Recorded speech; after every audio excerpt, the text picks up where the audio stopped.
Աջակցության ծրագրի նպատակը առևտրական գործունեություն իրականացնող շրջանառության հարկ վճարողների մոտ 2025 թվականի հունվարի 1-ի դրությամբ առկա ապրանքային մնացորդը հունվարի 1-ից հետո վաճառելու դեպքում համաչափ հարկային բեռն ապահովելն է։ Աջակցության ծրագրից կարող են օգտվել այն առևտրական գործունեություն իրականացնող շրջանառության հարկ վճարողները, ովքեր միաժամանակ բավարարում են հետևյալ պայմաններին. 2024 թվականի ընթացքում իրականացրել են առևտրական գործունեություն, 2024 թվականի դեկտեմբերի 31-ի դրությամբ, ինչպես նաև 2025 թվականի առաջին և երկրորդ եռամսյակների ընթացքում համարվել են շրջանառության հարկ վճարող, ինչպես նաև վճարել են այս եռամսյակների համար առաջացող շրջանառության հարկի գծով պարտավորությունները։ Պարտադիր պայման է նաև, որպեսզի շրջանառության հարկ վճարողի մոտ ձևավորվող շրջանառության հարկի գումարը գերազանցի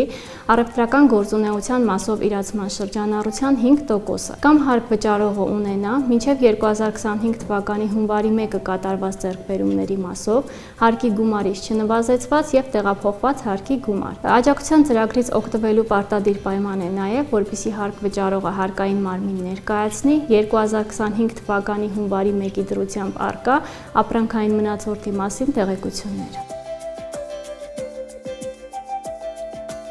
Աջակցությունը տրամադրվում է 2025 թվականի առաջին և երկրորդ եռամսյակների համար վճարման ենթակա շրջանառության հարկի գումարի և առևտրական գործունեության մասով իրացման շրջանառության 5%-ի տարբերության չափով։ Միաժամանակ հաշվարկվի լրացուցիչ աջակցություն, եթե հարկ վճարողը ունենա մինչև 2025 թվականի հունվարի 1-ը կատարված ձեռքբերումների մասով հարկի գումարից չնվազեցված և տեղափոխված գումար։ Տվյալ դեպքում լրացուցիչ աջակցության գումարը կհաշվարկվի վճարման ենթակա շրջանառության հարկի և իրացման շրջանառության 1.5%-ի տարբերության չափով։ Ընդ որում պետք է հիշել, որ այս լրացուցիչ աջակցության գումարը չի կարող գերազանցել չնվազեցված և տեղափոխված գումարի 1.375 պատիկը։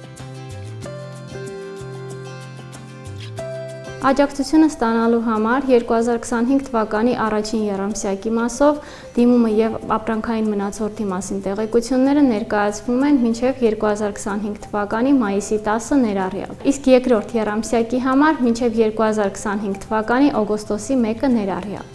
Հարկային մարմինը մեկ ամսվա ընթացքում ուսումնասիրելու է հարկ վճարողի համապատասխանությունը ծրագրի շահառու համարվելու պայմաններին, կատարելու է աջակցության գումարի հաշվարկ, այնուհետև գումարը փոխանցվելու է հարկ վճարողի բանկային հաշվին։ Իսկ մերժման հիմքերի առկայության դեպքում հետադարձ ծանուցմամբ հարկային մարմինը տեղեկացնելու է այդ մասին հարկ վճարողին։